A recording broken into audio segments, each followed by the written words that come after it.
mitos, todo el legado universal se unen el día de hoy. Estoy muy contento de contar con una persona que, aparte de admirarla, sabe bastante de esto. Investigar no es fácil, ni tampoco hablar por hablar, pero hoy cuento con una persona que sé que próximamente será bestseller porque lo ha sido en anteriores publicaciones, pero hoy Secreto Biblia y Secreto Vaticano develará los misterios con su autor, Leopoldo Mendívil. ¿Cómo estás? Yo feliz de estar contigo. Yo soy tu admirador y es un honor para mí estar en tu espacio, que es grandioso. Bueno, pues Leopoldo, me siento espiritualmente gracias. elevado nada más de estar aquí contigo, en serio. Gracias. Veo que cuando llegaste te sorprendiste bastante. Me encantó. Mira, lo que pasa es que desde oler el incienso, la música que tienes de fondo y todas estas imágenes, wow, o sea, sí realmente es una especie de como meterse a una cápsula y ver el universo. Yo soy fan de esas cosas, como podrás ver. Me encanta. Y eso lo proyectas aquí en tu espacio, está fenomenal, te agradezco, es un honor para mí.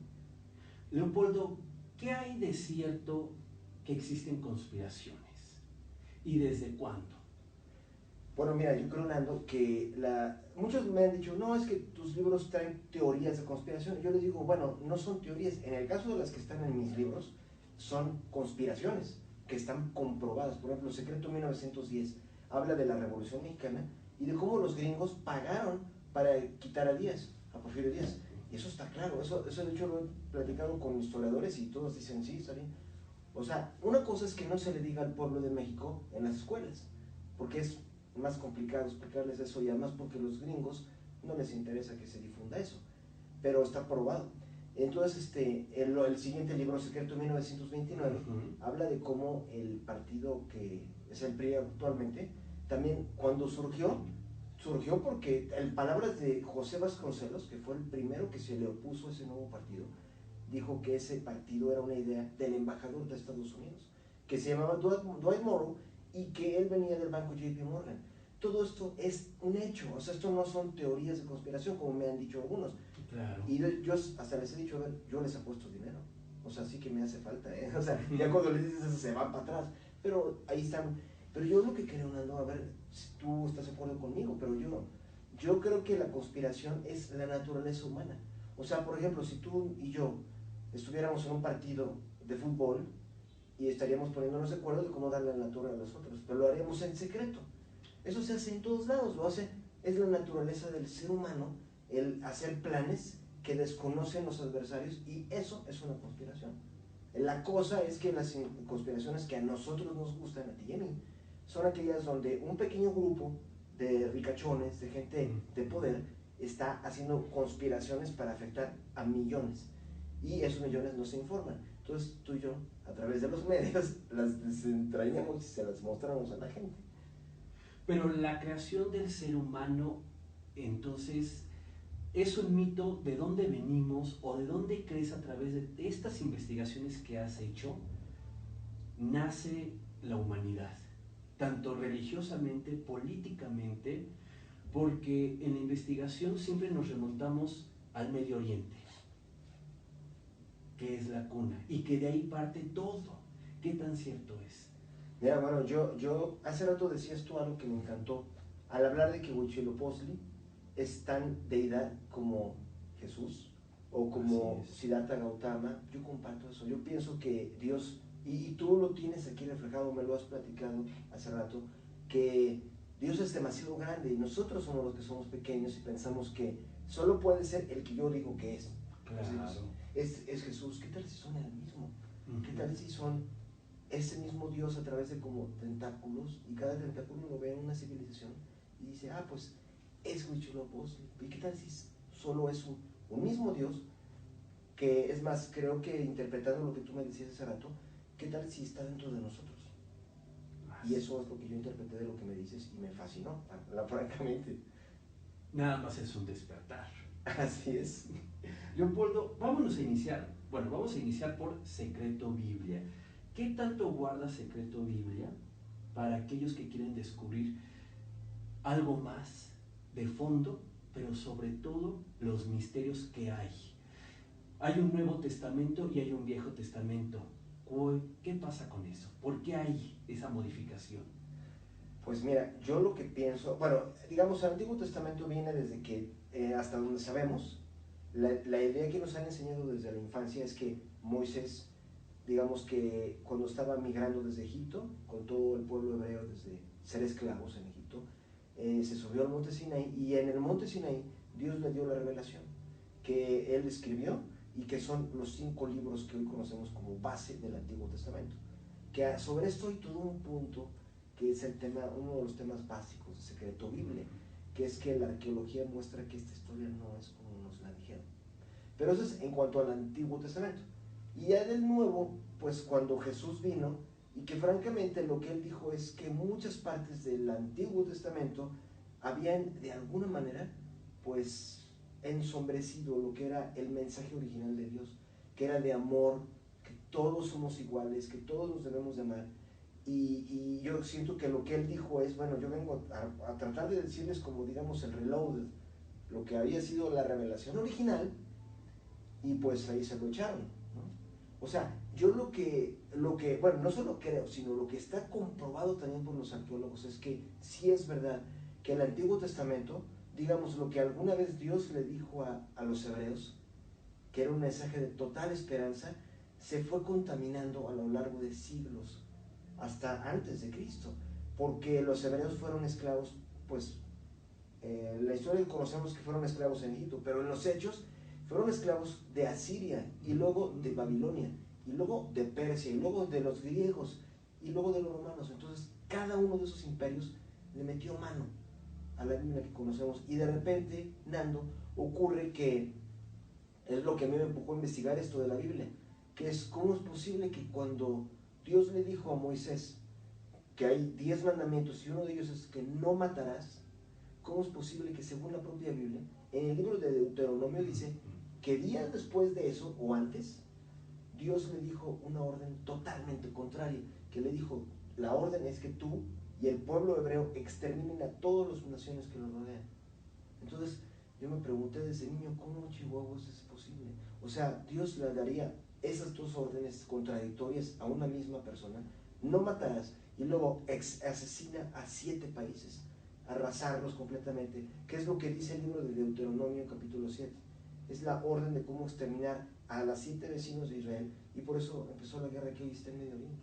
Entonces, yo lo que creo, y muchos piensan, amigos judíos, amigos cristianos, incluso sacerdotes, que no digo sus nombres, pero que esas partes son falsas. O sea, hoy se sabe que el libro de Deuteronomio, y lo digo sabiendo que tienes un público donde muchos son cristianos, muchos son judíos, y yo les digo que yo soy creyente, yo soy cristiano también, católico, y también tengo amigos, tengo herencia de judíos, y amo la Biblia, pero si amamos la Biblia, lo más importante que tenemos que hacer es limpiarla, porque la contaminaron.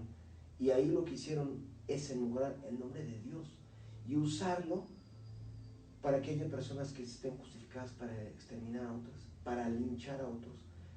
Todas esas partes que normalmente hoy hacen tanto ruido a la gente, o sea, que digamos, hacen ruido porque tú dices, ¿cómo Dios dijo que hay que ir a matar? Así es. O sea, hay muchas partes, no nada más es el Deuteronomio, son varios pedazos, pero esos pedazos están muy claros porque rompen con el estilo original. Entonces es donde los arqueólogos se han puesto a investigar y dicen, esas partes tienen hasta un lenguaje diferente. ¿Qué quiere decir? Es como cuando hubo aquí lo de la Constitución mexicana. Se hizo una al principio, pero luego llegó otro presidente como López Portillo y dijo, no, pues a mí no me conviene que diga eso, pues modifíquenle tal artículo. Entonces, hoy en día para los mexicanos es muy fácil que digas, bueno, hay una manera de saber cuáles fueron las basuras que le puso Echeverría o las basuras que le puso López Portillo, y podemos buscar la Constitución original, pero con la Biblia no es tan fácil, porque los que la modificaron borraron sus huellas para que no pudiéramos distinguir hoy qué es lo auténtico y qué fue lo que ellos sembraron, pero no sabían que iba a surgir la arqueología y que iba a surgir la ciencia, que es, digamos, como la técnica forense, digamos, para detectar los cambios en el lenguaje. Hoy se sabe hasta que hay partes de la Biblia que las escribió una mujer, por el lenguaje.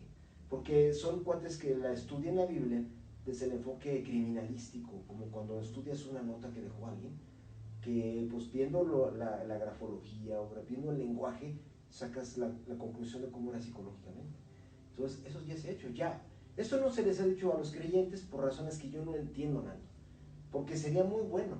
Sabríamos qué es lo que realmente dijo Cristo y qué es lo que realmente Dios le dijo a Moisés, y no lo que unos políticos llegaron a dar y que hoy son el arma que tienen en muchos países para ir a dominar a otros, para ir a juzgarlos, o para ir a decir que como son impíos hay que exterminarlos y echarles bombas.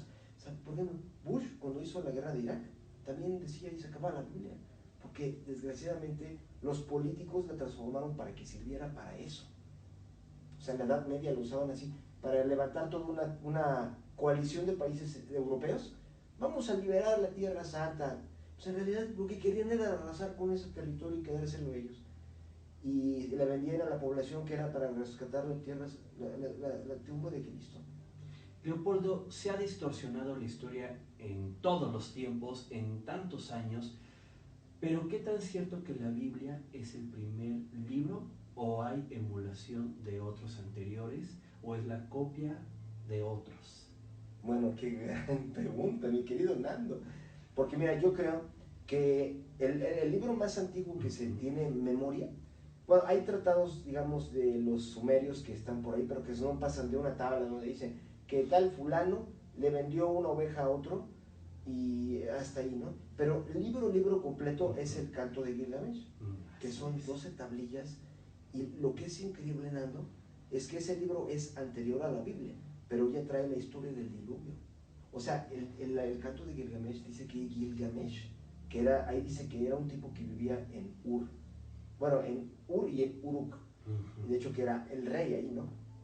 Lo ponen como un rey bastante infantil, o sea, ya ni Donald Trump, la verdad, pero que era un rey que tenía un amigo que se llamaba Enkidu y que luego se murió el amigo. Eso es una historia muy padre, o sea, es conmovedora, porque se muere su amigo y luego Gilgamesh dice, yo extraño a mi amigo, entonces quiero ir a buscarlo, y se baja al infierno.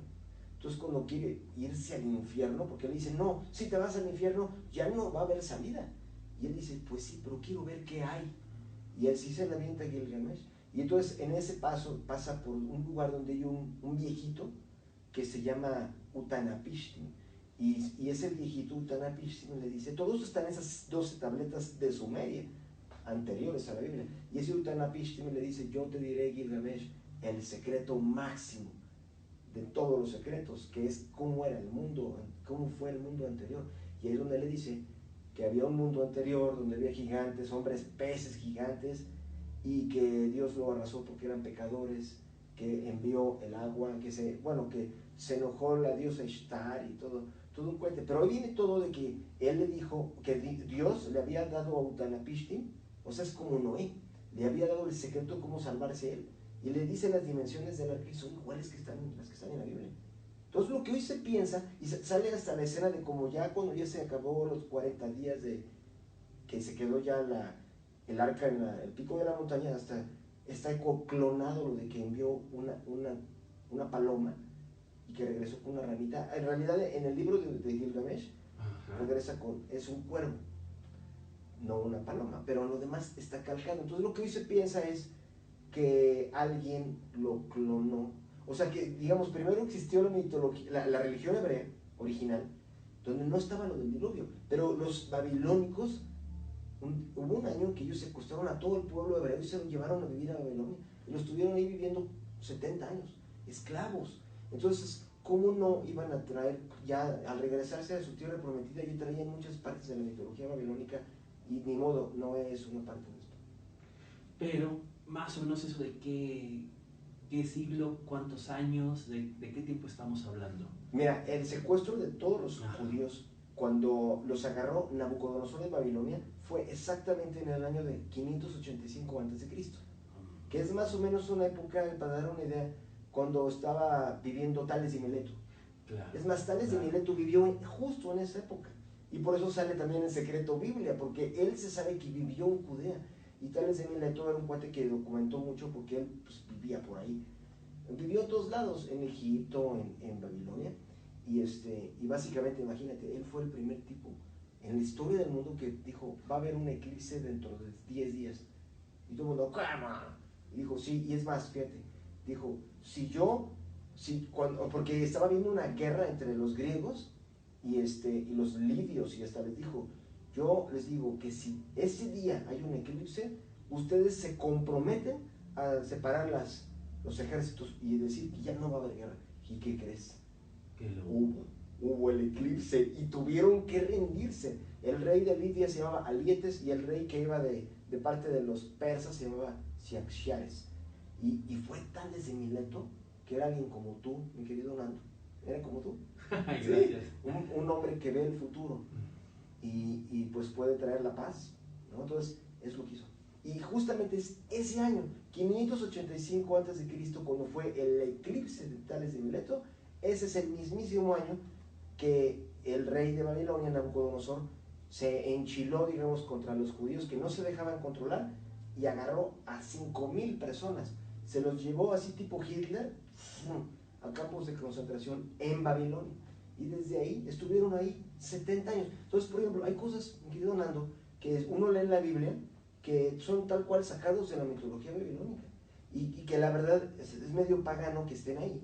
Porque a los que creen mucho en el mensaje de Moisés, pues al principio la religión de los hebreos era monoteísta, o sea que nada más había un Dios, y ahora de repente aparecía que había monstruos y había un chorro de cosas que salieron de Babilonia, y que realmente en la iglesia, la gente va a las iglesias, y es más, en las iglesias están los angelitos, los querubines algo de Babilonia, eran esos tipos como toros con alas, con cabeza de humano, que se llamaban Curibu en Babilonia. Los protectores, si tú te fijas, en todas las capitales que había de esa época, entrabas por una puerta donde había dos de esas criaturas viéndote. Y hoy están en el Museo del Louvre, en el Museo Británico, esos tipos monstruos como toros con alas. Y entonces básicamente, imagínate, ¿a qué grado influyeron los babilónicos en los judíos? Aparece como uno de los judíos que fue llevado ahí, secuestrado, que era Ezequiel. Él dice que de repente vio a Dios y que vio a Dios convertido en un ser que era un toro con alas de águila y con patas de león, con cabeza de humano, con barbas, que es el monstruo de Babilonia. Era como decir, o sea, de alguna manera era como si decir, obviamente Ezequiel, digo, me van a odiar algunos que ven tu programa. No, adelante, adelante. Aquí estamos para abrir la mente. Y si no están de acuerdo, pues que nos lo comenten. Claro. Tú y yo buscamos la verdad. Yo no soy así de que yo soy el portador. Y mi verdad es absoluta. No, es parte de lo que hay, de la investigación. Sí. Pero básicamente lo que hoy los historiadores piensan es que alguien como Ezequiel, o al menos el que escribió ese pasaje, lo que hizo fue que trabajaba para Babilonia, y era casi como decirle a los de su pueblo, es su Dios, es lo que están viendo aquí. Es como si hubiera sido cuando Hitler se llevó a los judíos y que hubiera dicho gracias a Dios no le dio tiempo de aplastarlos, porque ese hombre sí quería hacerlo, pero si le hubiera dado tiempo, lo que hubiera hecho es tenerlos en sus campos de concentración y les hubiera dicho, ¿qué creen? Hubiera agarrado a uno de ellos y le hubiera dicho, ¿sabes qué? Tú escribe que Dios es un cuate que tiene bigotes, así como yo, y que se llama una valquiria. Y este cuate lo hubiera escrito, claro. ¿Qué crees? Yo vi a Dios y se parecía a una mujer con alas y con un casco vikingo. Y ellos hubieran dicho, bueno, entonces quiere decir que Dios se parece un poco al de estos tipos que nos están aplastando. O sea, es lo que realmente sucedió.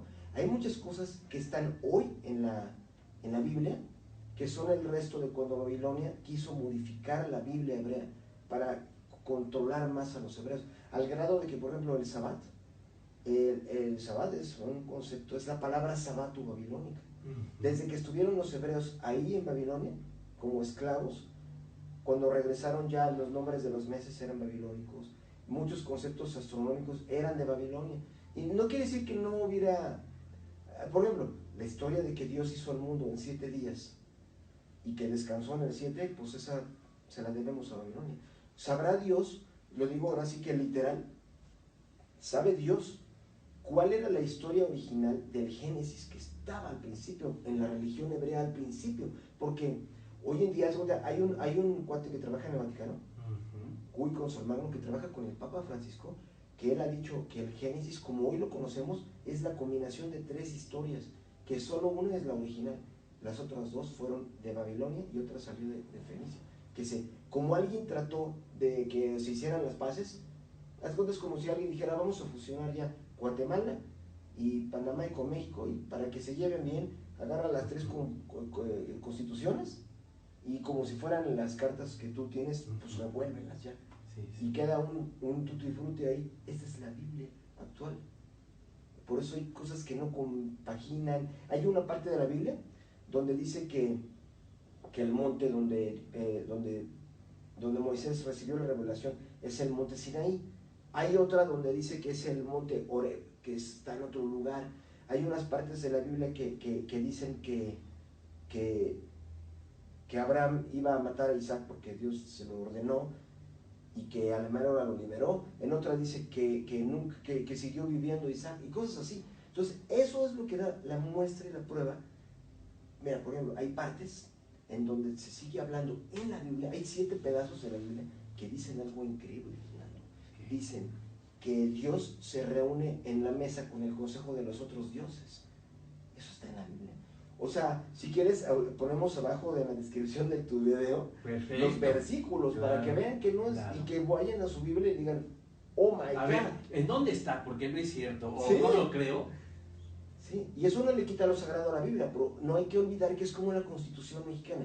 Había una parte sagradísima al principio, y luego llegaron otros imperios a someter a los judíos y quisieron tratar de destruir la religión original hebrea. Afortunadamente la religión hebrea se mantiene ahí, en el fondo, pero sí creo yo y muchos otros que habrá que depurarla, como la Constitución, quitarle todo lo que los presidentes le pusieron para desvirtuarla y ver cómo era al principio, y tratar de seguirla. Y lo mismo en el mensaje de Cristo.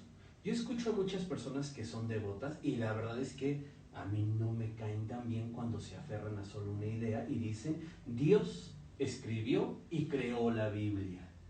Y entonces ahí es donde nos damos cuenta que no, que ha sido alterada por todas las civilizaciones que han permeado, incluso culturalmente, históricamente, y que la van poniendo en su, ¿cómo se puede decir?, en su momento actual, sí, tanto para castigar, como para evidenciar, como para controlar. ¿Existe el infierno? Bueno, esa es una gran pregunta. Yo quisiera que no, porque no quiero acabar ahí, ¿no? Pero a lo mejor por lo que estoy diciendo tal vez acabe ahí.